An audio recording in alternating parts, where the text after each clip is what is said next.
Bueno, no sé, arrancamos de una vez, ya que los profes están acá. Nuevamente hace acto de presencia México, porque les cuento que tenemos el agrado de iniciar esta jornada, como les decía, con la compañía del profesor Herbert Alexander Oliva, otro de los talentos de Veranotic, y que tiene un vasto club de fans, entre los cuales me cuento. Muchísimas gracias por hacer un paréntesis en tu agenda, Herbert, para estar en el tercer encuentro de docentes, aprendizaje y tecnología. Hay muchísimas cosas que decir del profe Herbert. Vamos a ver cómo logro resumirlo. De entrada les puedo decir que es un académico especialista en educación superior. Tiene estudios doctorales en educación con una especialidad en currículo e instrucción. Es docente del Departamento de Ciencias Políticas de la Universidad de Guadalajara, desde donde nos acompaña.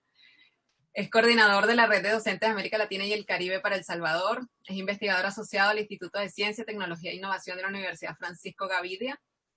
Es representante para El Salvador de Veranotic, como mencionaba antes. Es autor de una cantidad importante de libros, más de 10 libros en este terreno educativo y de la formación docente. Es conferencista internacional y consultor educativo.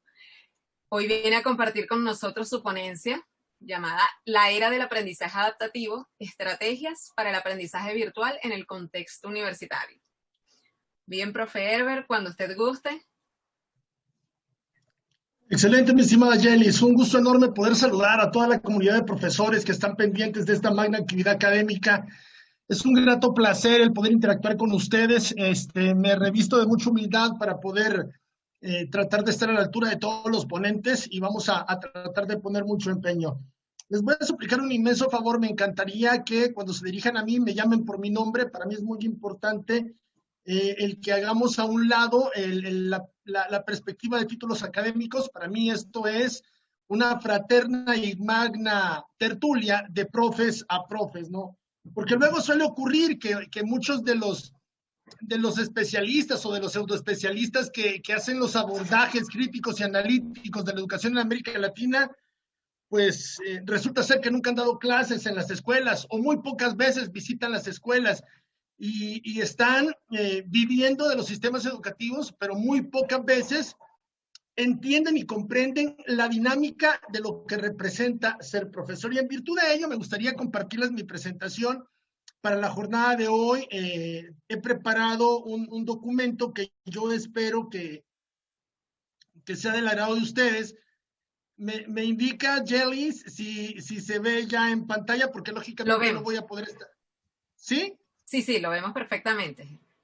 Perfecto. A mí me gustaría hablar un poco sobre esta era del aprendizaje adaptativo. A mí me gustaría más enfocarme en cuáles fueron estas estrategias, en cuáles fueron estas dinámicas que se fueron suscitando alrededor de estas mudanzas de metodologías de la enseñanza, ¿no? Por ahí vamos a tratar de hacer estas clarificaciones semánticas y creo que lo más importante es destacar algunas cosas en donde no voy a tratar de hablar de problemas. Yo de lo que quiero hablar es de soluciones. Y a partir de eso, sí me encantaría, por ejemplo, compartirles, bueno, estamos en el tercer encuentro de docentes, el cual se titula Aprendizaje y Tecnología hacia un aprendizaje hiperhíbrido, ¿no? Y es que realmente tuvimos que hacer estos híbridos educativos en donde hemos ido generando de la nada, se puede decir, nuevas maneras de poder interceder en la mejora de los aprendizajes. Y esto es importante, por eso es que quizás el gran valor que tiene esta actividad es que desde una perspectiva, bueno, y lo digo de manera tajante, al menos en mi caso, de manera desinteresada, de manera gratuita, de compartir, el hacer sinergias y decir, bueno, yo les voy a compartir mi experiencia desde la palestra mexicana y tratar de poner en relieve que muy buena parte de las problemáticas de los docentes en México son las mismas que enfrentan en Venezuela, en Panamá, en Bolivia, y vamos a ver un sinfín de situaciones muy importantes. A partir de ello, me gustaría decirles, ojo chavos, no somos magos, no traemos pociones mágicas, no tengo una varita mágica como para poder dar soluciones a estos problemas que se nos han suscitado en estos momentos adaptativos, en donde, al menos en México, ya sobrepasamos fácilmente más de 100,000 muertos por COVID. ¿Y qué representa esto? Bueno, ha representado que desde el mes de marzo, para nosotros en lo particular, desde el 16 de marzo a la fecha, hemos tenido que enfrentar los procesos formativos a través de los escenarios virtuales. Actualmente la educación definitivamente sufrió transformaciones, ha sufrido reformas en sus planes, en sus programas, y para ser más exigentes hemos tenido que adaptarnos a esta nueva sociedad del conocimiento, en donde precisamente la educación le exige a los estudiantes competencias sólidas para su ejecución en términos tecnológicos. Sobre todo en tiempos de COVID, donde se cambió la dinámica formativa de la presencialidad a la virtualidad. Esto nos permite empezar a reflexionar que con la llegada del COVID el mundo se vio inmerso en una nueva reconfiguración. Se cambió el modo y la forma de entender el hecho educativo. Y es por eso que puedo decir que el COVID, como una pandemia, le dio una enérgica y vigorosa bofetada a la manera en cómo estábamos trabajando buena parte de los profesores. Nos pegó en donde más nos dolía y en el momento menos esperado. Es que nadie puede decirme que durante el inicio del año 2020, cuando estábamos preparando las planeaciones didácticas de nuestros trabajos, nadie puede decir que esperábamos enfrentar el advenimiento de un fenómeno como esta pandemia. Vamos a llamarlo de alguna manera, y este era un dato que yo lo rescataba en el mes de octubre. Quiero pensar que esto ha cambiado definitivamente, y es que las instituciones educativas cerraron. Según la Universidad de Johns Hopkins, estamos hablando de que cerca de 35 millones de casos de COVID en el mundo han tratado de impactar de manera muy importante en el modo en cómo hemos visto la educación. A partir de esto, hay cosas que son como muy interesantes de poder retomarlas, y es que dentro del espacio que se generan en estos eventos, vamos a decir que es importante manejar algunas situaciones en el tema numérico para entender la magnitud de lo que está ocurriendo. La Organización de Estados Iberoamericanos para la Educación calculaba que en los 23 países de la comunidad iberoamericana existían cerca de 14 millones de niños y niñas en el nivel infantil que interrumpieron sus clases. El cálculo matemático apuntaba que cerca de 46 millones de niños y niñas, eran de educación primaria, 44 millones de estos 23 países eran parte de la educación secundaria. Y un dato que llamaba poderosamente la atención es que se calcula que más de 18 millones de estudiantes universitarios en toda Iberoamérica fueron impactados por el cierre de las aulas, por el cierre de las instituciones. Por su parte, instituciones preponderantemente financieras que de alguna manera manejan los escenarios de la dinámica social como Banco Mundial, nos advertían que los mismos cierres de las instituciones educativas iban a representar reducciones irreversibles en los aprendizajes, en las habilidades e ingresos durante toda la vida. Y esto nos llevaba al planteamiento de un interrogante. ¿Están los más pobres realmente aprendiendo en casa? Personalmente no lo creo. Personalmente, con el tema de la pandemia, nos tocó ver cómo muchas madres de familia con escasa escolaridad se las miraban a palitos tratando de generar un acompañamiento con sus hijos. Vimos, por ejemplo, que hay un cambio en esta dinámica en donde la educación deja de ser pública y deja de ser gratuita en la medida que el estudiante que no tenía internet se miraba prácticamente excluido del hecho educativo. Y es que esta pandemia nos viene a poner como los pelos de punta en el análisis de los escenarios. Según la OCDE, en México, solo el 3% de los hogares en pobreza tienen una computadora conectada a Internet, en contraste con el 85% de las familias afluentes. ¿Qué quiere decir esto? Que quien no tiene Internet o quien no tiene estos aparatos para el manejo telemático prácticamente se estaba viendo fuera del proceso formativo. Ahí el impacto directo de lo que está generando el COVID como fenómeno mundial. Aprendizajes adaptativos. Ojo con el dato. Como docentes debemos de estar conscientes de que pertenecemos a una sociedad del conocimiento que nos va a exigir una gran cantidad de competencias a desarrollar con nuestros estudiantes para para poder ampliar las clases y las actividades. ¿Qué es lo que vamos a buscar haciendo uso de la tecnología? Lograr cambios precisos, como el dominio de herramientas tecnológicas en nuestras clases.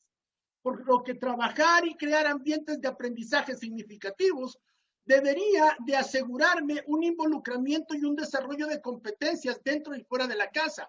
El problema fundamental fue que muchos de estos profesores no estábamos preparados para estos cambios. En primer lugar, porque no contábamos con la tecnología, porque en muchas ocasiones las instituciones educativas y los gobiernos en particular poco o nada se interesaban por formarnos, por darnos estas capacitaciones, y se empezaba a ver en el escenario de la política pública como, por ejemplo, se le podían asignar grandes cantidades de dinero a partidos políticos para poder hacer propaganda política, valga la redundancia y la cacofonía, mientras que muchas de nuestras instituciones educativas seguían careciendo de pupitres, de pizarras, y uno empieza a cuestionarse que en muchas ocasiones es hasta ridículamente hilarante el hecho de que los políticos lleguen a visitar nuestras instituciones educativas, a regalarnos computadoras en plenas campañas electorales, cuando muchas de estas instituciones, sobre todo en el contexto rural, carecen de energía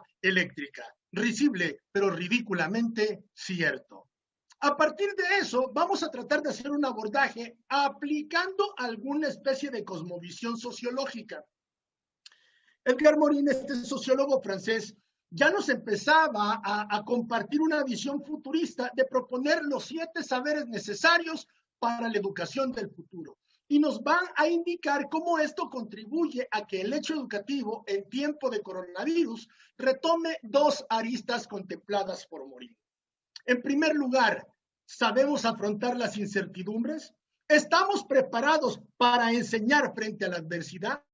Y en segundo lugar, y no menos importante, preguntarnos, ¿sabemos enseñar la comprensión de lo que representan este tipo de situaciones de incertidumbre para los hechos educativos en concreto? Y es que para mí ha sido como muy interesante el darme cuenta que hay instituciones de educación superior, y voy a poner ejemplos privándome de dar nombres, al menos en el caso de Centroamérica, en donde muchas instituciones educativas, universidades con grandes y onerosos presupuestos, no tenían dinero para poder pagar el uso de una plataforma, como conseguir o adquirir una cuenta de Zoom profesional, pero gastaban miles y miles de dólares en contratar a empresas de publicidad para manejarles una imagen precisamente hoy en tiempos de coronavirus, en tiempos de incertidumbre, en donde buena parte de nuestra comunidad docente fue despedida de los colegios privados, en donde muchos profesores estaban ganando el 50% de sus salarios, y empezamos a ver en el escenario de la realidad social cómo era viable que mientras nuestros docentes no cuentan en muchas ocasiones con un equipo informático decente, instituciones educativas del nivel superior estén malversando fondos para poder asignarlos en campañas publicitarias que realmente no abonan en nada a la mejora de la eficiencia y de la eficacia educativa. Así de cruel y así de real son las adversidades que tenemos que enfrentar los profesores que estamos verdaderamente en el campo de batalla. Recientemente tuve la oportunidad de leer un estudio de algunos académicos que empezaron a hablar sobre el impacto que estaba generando el COVID en el hecho educativo.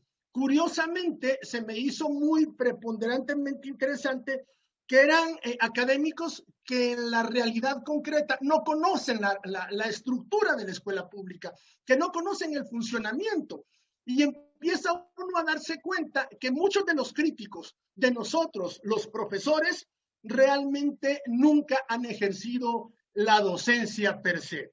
Cuando uno tiene todos estos panoramas bastante interesantes para el análisis y la reflexión, vamos a decir que las tecnologías siempre han estado presentes.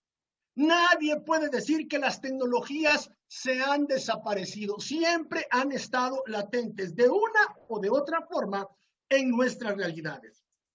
Siempre hemos tenido multiplicidad de recursos, siempre hemos tenido una gran infinidad de herramientas tecnológicas, pero el problema es que muchos profesores no quisieron subirse al tren de la actualización tecnológica, que muchos gobiernos decidieron hacer una malversación de fondos para invertirlos en onerosos salarios, para repartirlos con diputados, para que hicieran turismo en el exterior, que poco o nada abonan a la construcción del tejido social de nuestras naciones.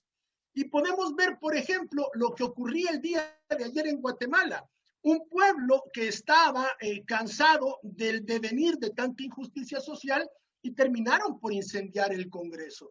Vemos, por ejemplo, en El Salvador, políticos que se dividen y que están más preocupados por el devenir de su permanencia en sus cargos políticos que pensar el modo y la forma en cómo podemos mejorar los sistemas educativos. Acá yo quisiera hacer un detenimiento muy importante, y es que si bien es cierto, nos hemos preocupado por aprender de herramientas, por conocer cómo manejar la dinámica de los ambientes escolares, pero han sido muy pocos los que se han atrevido a dar soluciones concretas para el tema de nuestra salud mental como profesores. Voy a hablar por mi caso personal. Siento que se me quintuplicó la carga académica. Siento que no es lo mismo dar la clase presencial, añoro la presencialidad, siento que hay un aprendizaje más significativo. Es increíble y es absurdamente verídico que para preparar una clase de 30 minutos en el tema de la edición de un video le invierta 3, 4 horas, sin contar el tiempo que esto me puede afectar cuando se sube a YouTube. Han habido muchas cosas, como el hecho de que ahora soy un profesor 24/7, porque gracias al WhatsApp que tengo en el teléfono, pues los estudiantes están consultándome y está bien, no tengo dificultad en ello, pero no me cabe la menor duda que este proceso de adaptabilidad genera estrés, genera cansancio. Estamos realmente preocupados porque todos nos hemos enfocado en aprender la mejora de nuevas herramientas para mejorar nuestros diseños instruccionales en el hecho educativo que se trabaja. Pero ¿cuántos de nosotros nos hemos puesto a pensar que desde que estamos en el confinamiento, los recibos de energía eléctrica en nuestros hogares han aumentado? ¿Cuántos de nosotros estamos conscientes de que muchos tuvimos que hacer compras de paquetes de datos de Internet porque los que teníamos eran insuficientes? ¿Y cuántos estamos preocupados por el tema de la dignificación docente para poder entender y comprender que esto sale de nuestra bolsa? Nadie está pensando realmente en cómo podemos tratar de mejorar estos tiempos educativos con la adversidad que nos trae el COVID, pero sin dejar a la palestra del olvido al profesor, quien es el verdadero ente protagónico de esta dinámica de enseñanza y aprendizaje.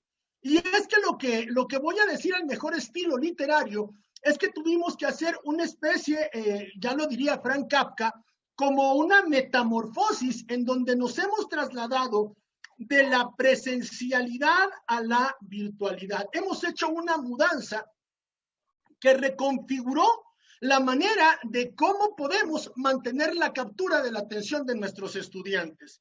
¿Cómo podemos tratar de volver una clase más dinámica? ¿Cómo peleo con un estudiante que en este momento, gracias a estos espacios de confinamiento, está más preocupado por qué comer que por qué aprender, porque probablemente sus papás se enfermaron de COVID o porque probablemente sus familiares se quedaron sin trabajo, perdieron el empleo? Y todo esto está repercutiendo con grandes impactos que hasta el momento está muy difícil el tratar de revertir los daños que esto nos ha suscitado.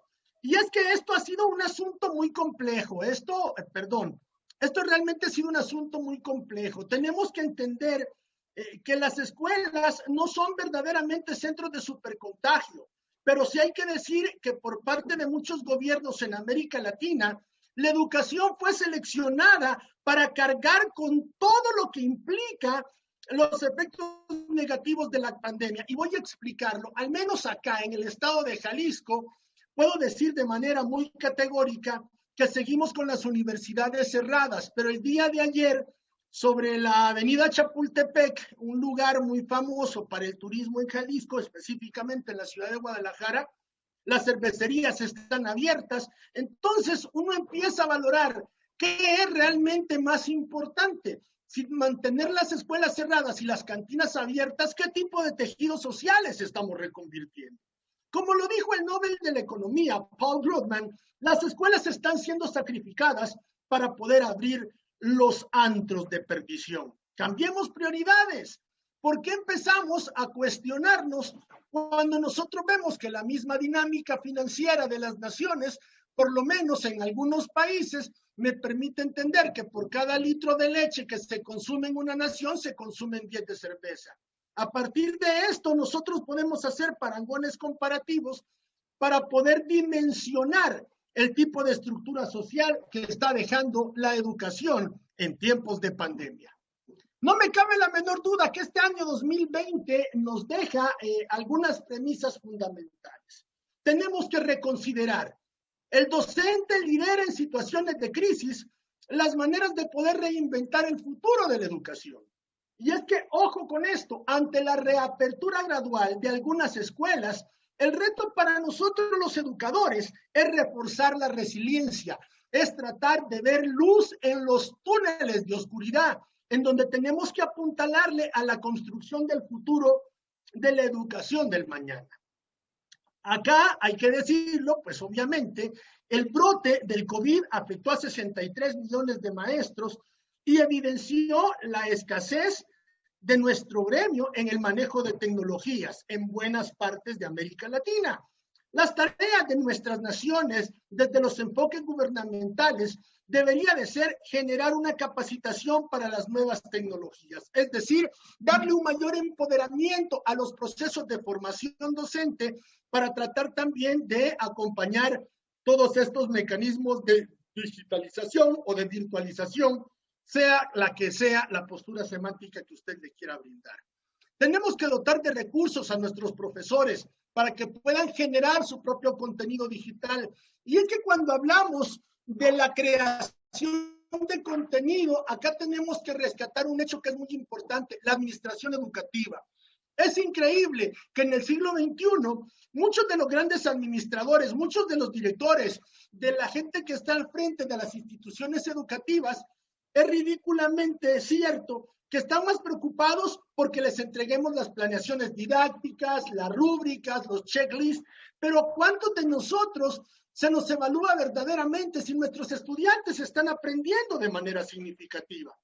Para ello, cuando cambiemos esta visión, podríamos poner como un parangón que podría reforzar el hecho del escenario administrativo de la educación, como empresas como Disney tienen secretos que desde la óptica administrativa, si las aplicáramos al contexto educativo, les garantizo que muchos de estos problemas se podrían disminuir.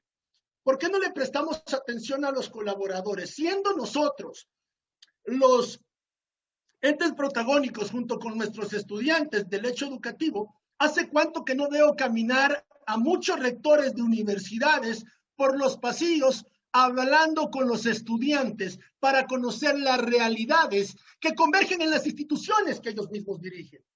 Tenemos que entender que la educación en alguna manera o en alguna medida necesita de mercadotecnia, de una cultura organizacional, de tener una permanencia evaluativa siempre para tratar de estar al tanto de nuestras fortalezas, oportunidades, debilidades y amenazas. Y sobre la base de estos pequeños o de estas pequeñas aristas que estamos compartiéndoles sobre cómo una empresa podría ejemplificar el camino del éxito para muchas instituciones educativas. Una cosa que tenemos también que rescatar, y es que los cambios tecnológicos y la nueva era digital han presentado nuevos retos para nosotros los profesores, ya que esto nos exige renovar nuestros sistemas de enseñanza tradicionales por unos menos convencionales, esperando que los modos y medios de enseñanza realmente sean más dinámicos e interactivos, donde el docente y el estudiante construyan un diálogo de saberes compartidos. El hecho fundamental acá es recordarle, la mejora sustancial de la educación no radica en herramientas tecnológicas, no se equivoquen. Lo que realmente es importante es el actuar metodológico con el que como profesor desarrollo una didáctica de trabajo en donde como profesor desarrollo una propuesta de evaluación congruente, una propuesta de evaluación que no tenga mecanismos coercitivos, porque al fin y al cabo lo que yo realmente quiero es tratar de generar un aprendizaje significativo que permanezca latente durante la vida del estudiante. Veamos a continuación 5 puntos que nos permitirán entender cuál debe de ser el esquema de formación para las nuevas generaciones de profesores que se están viniendo. Y es que necesitamos entender, y reitero por segunda ocasión, no son las tecnologías, ojo, son las metodologías las que realmente le dan vida al hecho educativo. Para ello, tenemos que entender 5 razones por las cuales los docentes deberían de estar actualizándose. La primera, es importante que los docentes caminen en el devenir profesional a la par de los avances tecnológicos. Y es que es increíblemente verídico el encontrarme con docentes, y voy a comentar la experiencia que viví con la Universidad de Guadalajara, en donde muchos profesores, por tener 20 años, si usted gusta más años de impartir una asignatura, creen que ya no tienen nada nuevo que aprender. Yo quiero invitar a todo ese conglomerado de profesores que están más preocupados porque les digan doctores o porque se molestan cuando les dicen licenciados y por favor, yo soy doctor.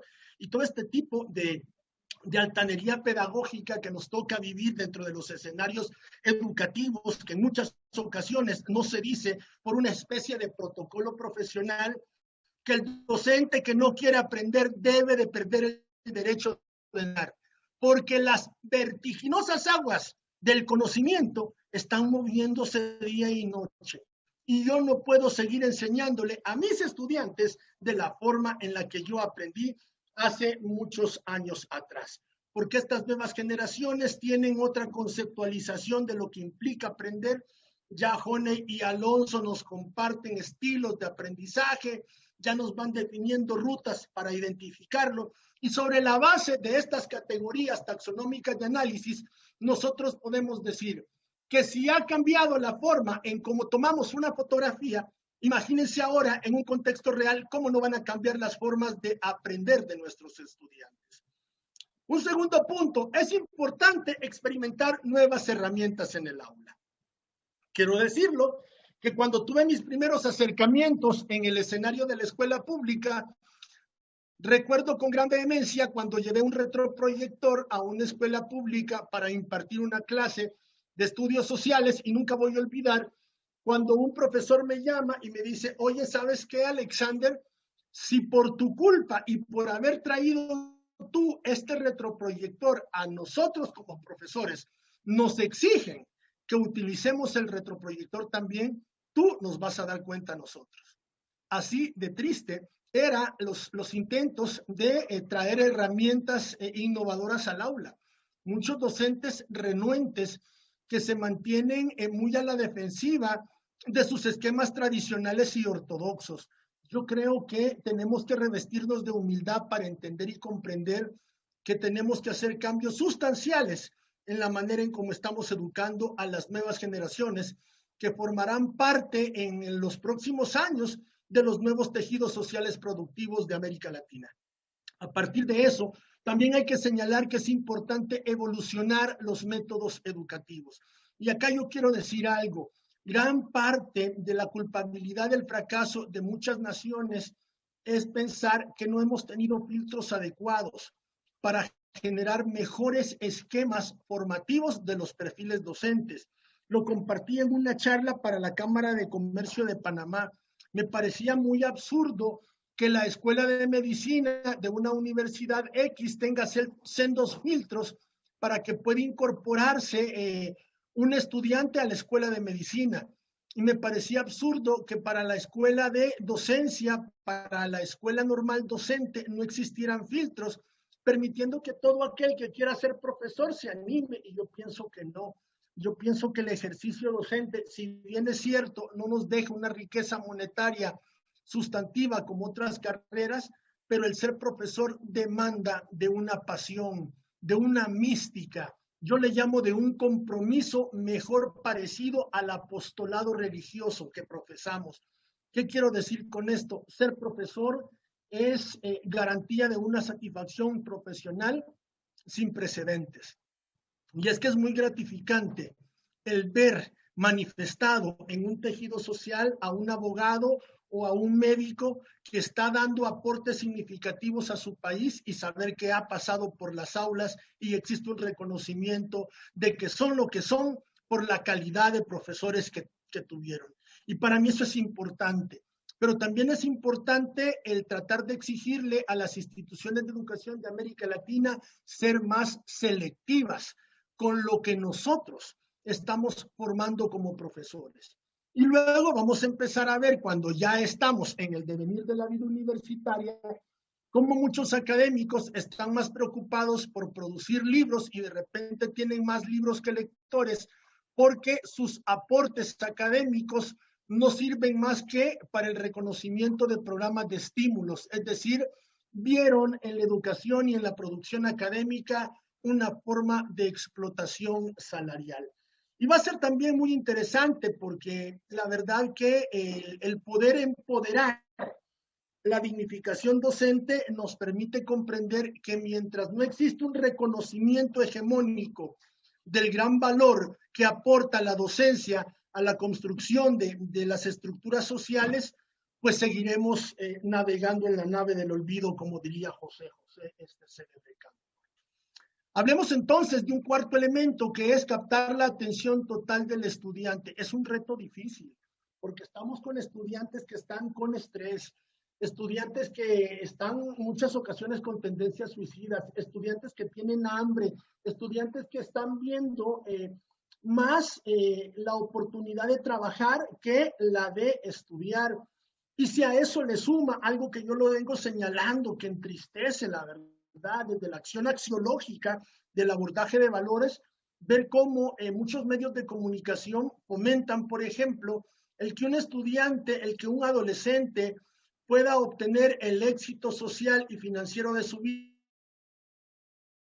siendo narcotraficante, pero nadie invita a que estos jóvenes culminen una carrera, a seguir tratando de rescatar valores morales, a tratar de darle el valor y la importancia a los profesores en los contextos rurales, el tratar de darnos cuenta que en muchas ocasiones los que ejercemos la docencia tenemos que poner de nuestros propios salarios para poder adquirir material didáctico.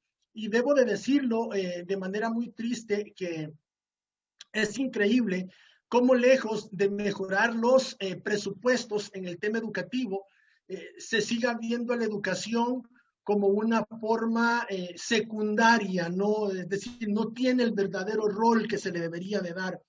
Pero bueno, eso nos permite entender y comprender que tenemos mucho que trabajar desde la palestra de las políticas públicas para tratar de generar cambios sustanciales, cambios que enriquezcan la construcción de la América Latina educada que todos necesitamos.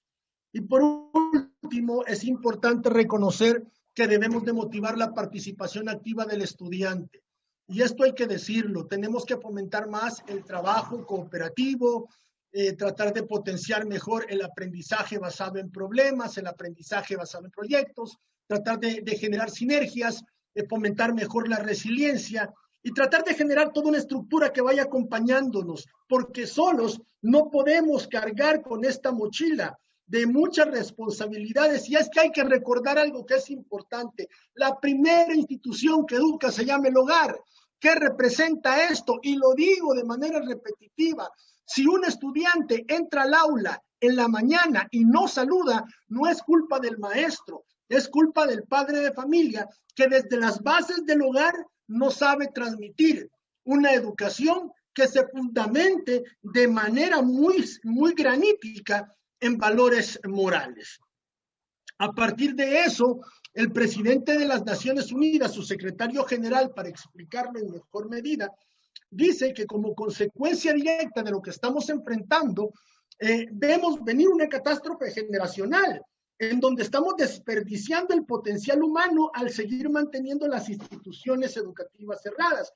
Entiendo y comprendo que es importante cerrar las escuelas para salvaguardar la vida, y eso me parece aceptable. Lo que no voy a aceptar es que mientras las escuelas están cerradas, las cantinas, los bares y las discotecas sigan permaneciendo abiertas. Restricciones equivocadas para sectores sociales equivocados.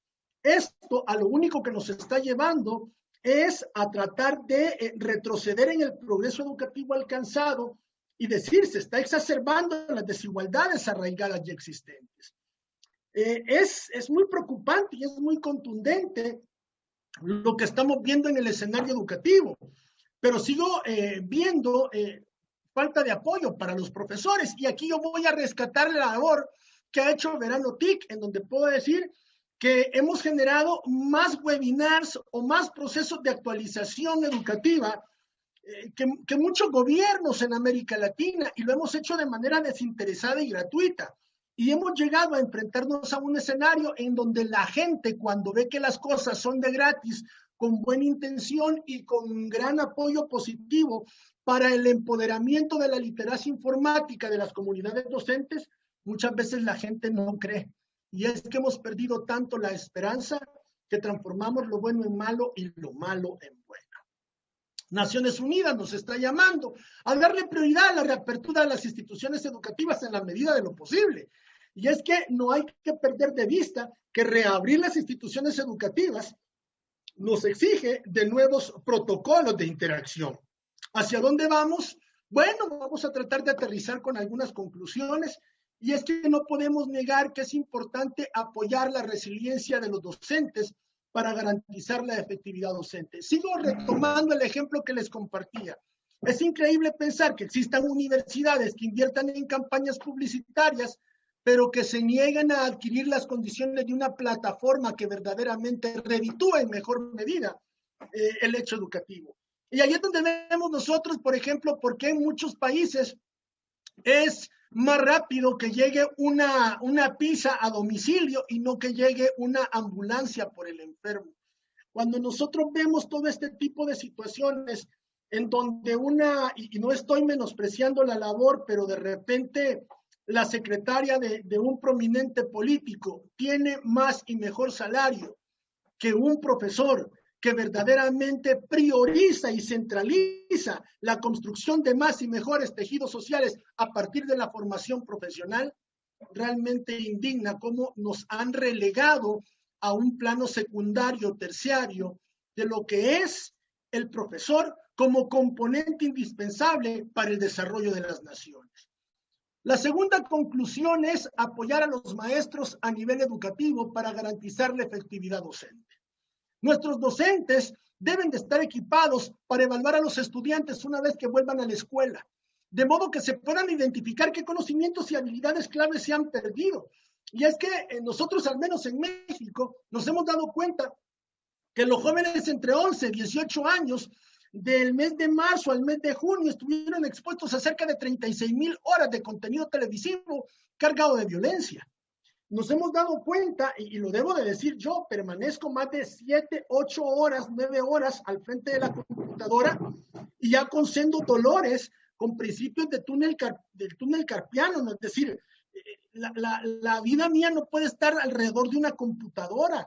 ¿De qué manera nos ha afectado?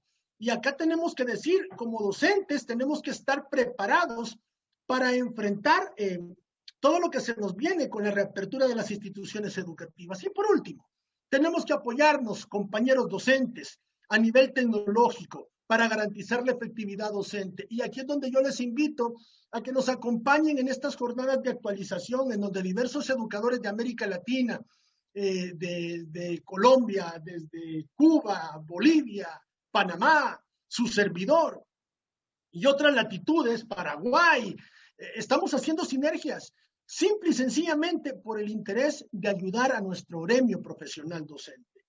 Insisto nuevamente, solamente docentes podemos entendernos como docentes, porque es importante el generar un apoyo, un respaldo.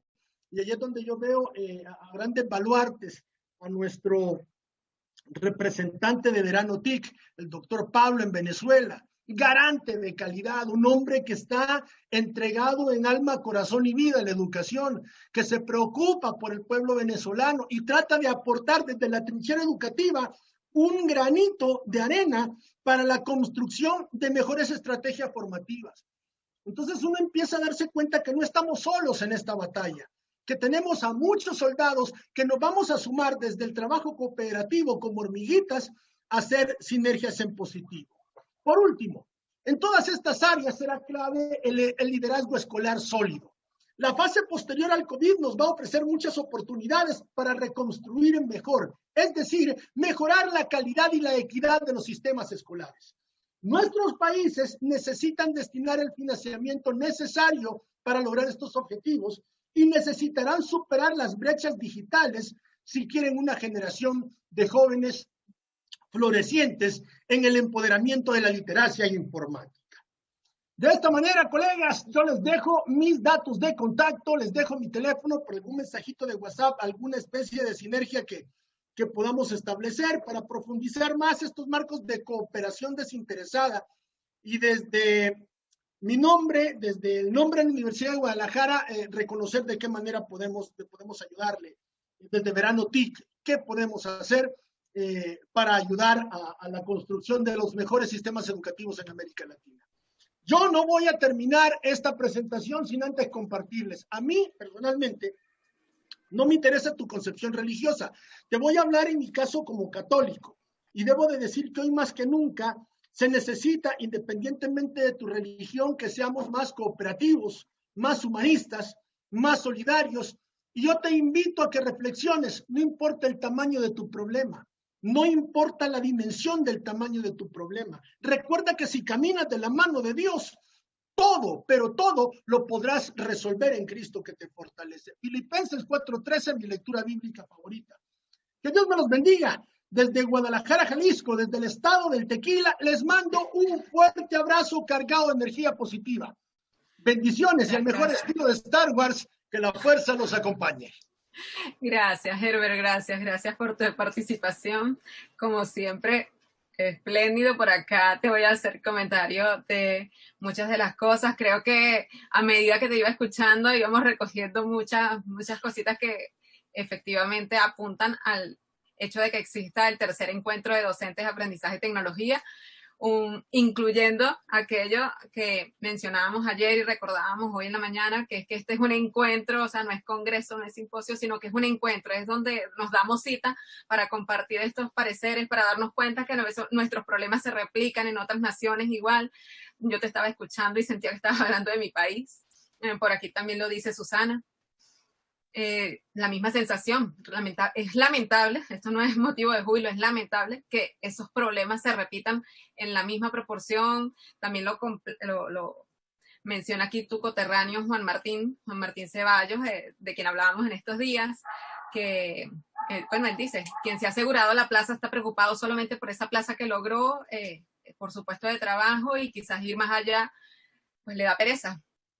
No está motivado, o peor aún, cree que no lo necesita.